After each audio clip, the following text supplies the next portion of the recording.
किसी ने बड़े कमाल की बात कही है कि जिंदगी में संकट का हर दरिया पार होगा, थोड़ी सी हिम्मत रखिए, देखना एक दिन चमत्कार भी होगा। हाय गाइस, मेरा नाम है आरजे कार्तिक। एक छोटी सी कहानी। ये कहानी एक अमीर सेठ की। एक सिटी के सबसे अमीर सेठ थे, बहुत सारा पैसा था, बहुत सारे बिजनेसेस चल रहे थे, बहुत सारी फैक्ट्रीज के मालिक थे, कहीं कोई कमी नहीं, हर तरीके से संपन्न थे। एक दिन अपनी फैक्ट्री का दौरा करके शाम में घर लौटे थे। बड़ा सा बंगला, आलीशान बंगला। अंदर पहुंचे तो देखा कि घर वाले सारे लोग जो थे पूजा पाठ कर रहे थे, शाम की आरती चल रही थी। सेठ जी को भगवान से थोड़ी डिस्टेंस बनाने में मजा आता था। वो नास्तिक टाइप के थे, वो दूर रहते थे।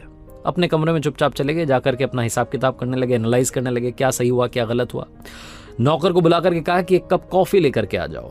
नौकर गया कॉफी तैयार करने के लिए। अचानक से सेठ जी को दर्द होने लगा सीने में, बेचैनी महसूस होने लगी। वापस नौकर को बुलाया और कहा कि एक काम करो, फटाफट से डॉक्टर्स को बुलाओ, कॉफी बाद में बनाना। उस सिटी के जो टॉप हॉस्पिटल के डॉक्टर्स थे वो सारे के सारे आए, आकर के जांचें करी, बहुत सारी रिपोर्ट्स आई। मालूम चला कि सेठ जी हर तरीके से परफेक्टली फाइन थे। सेठ जी ने कहा कि मुझे तो अभी भी बेचैनी हो रही है, मेरे लिए तो दवाइयां लिखी। डॉक्टर्स ने कहा कि आप ठीक हैं, कहाँ परेशान हो रहे हैं। फिर भी सेठ जी का मन था, वो अंदर ही अंदर अजीब सा महसूस कर रहे थे। तो डॉक्टर्स ने दवाइयां लिख दी और साथ में नींद की गोली लिख दी कि अगर नींद ना आए तो ये भी ले लेना, लेकिन आप आज आराम करना, किसी बात की वजह से शायद आप परेशान हैं, इसीलिए आपको बेचैनी हो रही है। नौकर ने खाना तैयार किया, दवाइयां लेकर के आ चुका था। सेठ जी ने दवाई ली, सोने के लिए बिस्तर पर चले गए, लेकिन नींद नहीं आ रही थी, करवट बदल रहे थे। बिस्तर से उठ करके वो नींद की गोली भी ले ली, लेकिन तब भी नींद नहीं आ रही थी। बहुत देर हो गई थी। घड़ी उठा करके देखा तो रात की 3 बज रही थी। सन्नाटा था, हर तरफ शांति थी। उन्हें लगा कि इस बंद कमरे में शायद घुटन हो रही होगी। कमरे से बाहर निकले, अपने आलीशान बंगले के बगीचे में गए, गार्डन में जाकर के टहलने लगे, लेकिन वो वहाँ भी उन्हें सुकून नहीं आ रहा था। उन्होंने सोचा कि थोड़ा बाहर टहल करके आता हूँ। घर से बाहर निकल गए, कॉलोनी में सड़क पर टहलते टहलते दूर चले गए। इतने ख्यालों में खोए हुए थे, फैमिली को लेकर के, बिजनेस को लेकर के, पता नहीं 50 बातें चल रही थी कि घर से कब दूर आ गए मालूम ही नहीं चला। सड़क किनारे एक चबूतरा था, वहां जाकर के बैठ गए, चप्पल नीचे उतार दी, आराम से बैठे थे। उसके बाद में अपने बचपन को याद करने लगे, उन दिनों को याद करने लगे जब स्ट्रगल किया करते थे, जब लाइफ में कुछ नहीं था। वो सारे दिन याद आने लगे। सेठ जी अपने ख्यालों में थे, तभी वहां एक कुत्ता आया और उनकी एक चप्पल अपने मुंह में दबा करके भाग गया। सेठ जी ने देखा तो फटाफट से उसके पीछे भागे अपनी चप्पल छुड़वाने के लिए।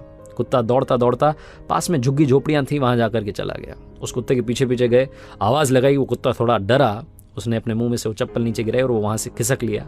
सेठ जी ने दूसरी वाली चप्पल भी पहनी और वापस अपने घर के लिए आने के लिए तैयार थे। उन्हें याद आया कि घर भी तो चलना है, कितनी देर से बाहर बैठा हूं।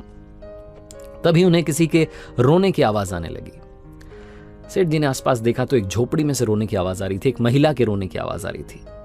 तकरीबन सुबह के 4 बज रहे होंगे, काफी देर हो चुकी थी। सेठ जी ने सोचा कि क्या करूं, जाकर के पूछूं क्या बात है या फिर अपने घर चले जाऊं। उनके मन ने कहा कि घर चलते हैं, कहां फालतू के पंगे में पड़ना है, अपना काम करते हैं, अपन अपने काम से काम रखते हैं। सेठ जी घर की तरफ चलने के लिए आगे बढ़े, 4-5 कदम आगे बढ़ाए। फिर मन में दूसरा ख्याल आया कि एक बार जाकर के पूछ तो लूं, पता तो कर लूं कि बात क्या है। उस झोपड़ी के पास गए, झांक करके देखा तो अंदर वाकई में एक महिला रो रही थी। दीवार से, वो जो झोपड़ी की दीवार थी, उससे सर पटक पटक के रो रही थी। सेठ जी ने हिम्मत करके दरवाजा खटखटाया। उस महिला ने दरवाजा खोला। सेठ जी ने सबसे पहले तो कहा कि बहन जी माफ करना, गलत मत सोचना, मैं बस यहाँ से गुजर रहा था, मुझे आपके रोने की आवाज आई। क्यों रो रही हैं आप, क्या बात है, क्यों परेशान हैं? तो उस महिला ने बताया कि बाबूजी क्या बताऊं, यहाँ पर आप देखिए मेरी 7 साल की बच्ची है, सोई हुई है जमीन पर, ये बीमार है। डॉक्टर्स कह रहे हैं कि इसके ऑपरेशन के लिए बड़ा खर्चा होगा, लेकिन कोई मुझे पैसे नहीं दे रहा है, मदद करने के लिए तैयार नहीं है।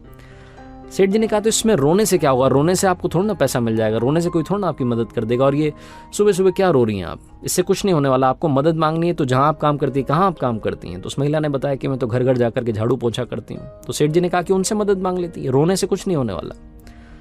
तो उस महिला ने कहा कि रो तो इसलिए रही थी क्योंकि कल एक बाबा जी यहाँ से निकले थे। उन्होंने कहा था कि बेटा सुबह 4 बजे कल रोना शुरू करना और ऊपर वाले को याद करना, लगातार प्रार्थना करना, देखना चमत्कार होगा।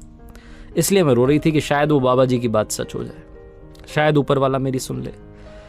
सेठ जी ने जब ये सुना तो उनका दिल पिघल गया। उन्होंने फटाफट से कॉल किया, एम्बुलेंस आई, डॉक्टर्स को कॉल कर दिया कि इस बच्ची का ऑपरेशन होना है, जितना खर्चा होना है वो सब आप मुझसे लेना, आप इस बच्ची को ठीक कर दो, स्वस्थ कर दो। और उस महिला को कहा कि आप कल से ही मेरे यहाँ पर आकर के नौकरी शुरू कीजिए, मेरे पास बहुत सारी फैक्ट्रीज हैं, आपको जहां काम करना है वहां काम करना। उस महिला के रहने के लिए अपना सर्वेंट क्वार्टर भी दे दिया। सेठ जी की जो बेचैनी थी वो तो उसी वक्त खत्म हो गई थी जब उन्होंने एम्बुलेंस को कॉल किया था, डॉक्टर से बात की थी। लेकिन मन में एक शंका थी, एक डाउट था जो लगातार चल रहा था। सेठ जी सोचने लगे कि मैं ऊपर वाले से इतनी डिस्टेंस रखता हूँ, नास्तिक हूँ, मुझे मतलब ही नहीं है, लेकिन क्या वाकई में ऊपर वाला है? ये क्या चक्कर है कि वो बाबा जी ने कहा कि 4 बजे रोना शुरू करना, मैं वहाँ पर किस्मत से पहुँच गया और उस महिला की मैंने मदद कर दी। सेठ जी के मन में 50 ख्याल आने लगे। फिर दूसरा ख्याल आया कि अगर वाकई में ऊपर वाला है तो हम ये नीचे वाले जो लोग हैं ये क्यों लड़ रहे हैं, वो क्यों हमें लड़ा रहा है धर्म के नाम पर, जात पात के नाम पर। उस महिला से ना तो मैंने जाति पूछी, ना उसने मेरी जाति पूछी, ना हमने एक दूसरे की जाति पूछी, ऊपर वाले ने भी हमारी जात पात के बारे में नहीं सोचा, बस मुझे जरिया बना करके वहाँ भेज दिया। सेठ जी को उस दिन समझ में आया कि लाइफ में वो काम में बड़ा विश्वास रखते थे कि कर्म किए जाओ, वो काम करेंगे तो रिजल्ट मिलेगा, काम करेंगे रिजल्ट मिलेगा। उस दिन एक और बात समझ में आई कि काम के साथ साथ, वर्कaholic होने के साथ साथ दूसरों की मदद करना, वो ह्यूमैनिटी का भाव रखना भी बहुत ज़रूरी है। सेठ जी को उस दिन समझ में आया कि जब मैंने किसी की मदद करी तो मुझे सुकून मिला, वो जो अंदर की बेचैनी थी वो ख़त्म हो गई। दुनिया में ऊपर वाले ने सिर्फ एक धर्म बनाया जिसे ह्यूमैनिटी कहते हैं, मानवता कहते हैं, इंसानियत कहते हैं। ये कहानी काफ़ी कुछ सिखाती है। पहली बात तो सिखाती है कि अगर आप भरोसा रखेंगे तो चमत्कार ज़रूर होगा। दूसरी बात सिखाती है कि ज़िंदगी में एक दूसरे की मदद करते चलेंगे तो आपकी मदद अपने आप ऊपर वाला करेगा। और तीसरी सबसे बड़ी बात सिखाती है कि ज़िंदगी में ज्ञान बांटने से हमेशा कुछ नहीं होता, मुस्कान भी बांटना ज़रूरी होती है। इसीलिए आरजे कार्तिक हर कहानी के आखिरी में कहता है, ऊपर वाले के आशीर्वाद के साथ, अपनी मेहनत के साथ, अपनों के प्यार के साथ कर दिखाओ कुछ ऐसा कि दुनिया करना चाहे आपके जैसा।